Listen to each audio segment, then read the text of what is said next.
বানেশ্বরের কবিতা মঞ্জুরিতে বন্ধুদের সবাইকে স্বাগত।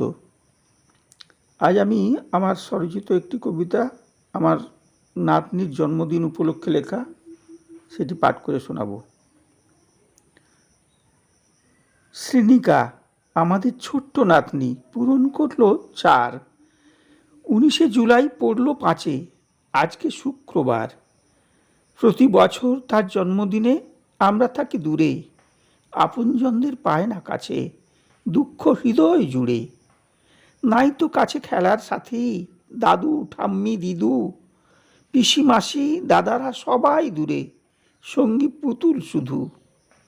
ফুলের মতো সরল শিশু, বয়স যদিও 4, ঘরের কোণে সাজানো তার পুতুলের সংসার।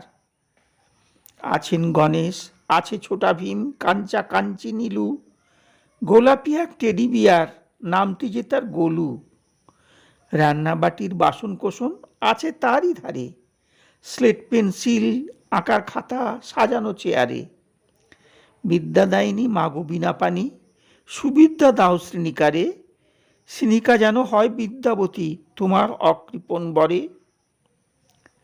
কাকা জ্যাঠা জেঠি কাকিদের ছেড়ে থাকে যে তারা জলপাইগুড়ি শহরে, বছরে 3-4 বার দিন কয়েকের তরে দেখা হয় সবার সাথে ঘরে এলে পরে। যদিও আমরা আছি দূরে দূরে, রেখেছি যে তোরে হৃদ মাঝারে, মাঝে মাঝে ইন্টারনেটের সুবিধা পেলে দেখি তোরে চোখ ভরে ভিডিও কলে। ফোনে তো রোজই কথা বলি, ঝগড়াঝাটির খেলাও খেলি, পৌঁছলে তোর স্বর কর্ণকুহরে, দুশ্চিন্তাও ভুলি ক্ষণিকের তরে।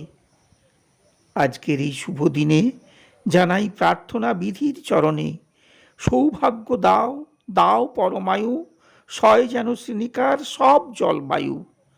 আগামী জন্মদিনে আমরা সবাই মিলিত হতে পারি যেন এক ঠাঁই। নমস্কার।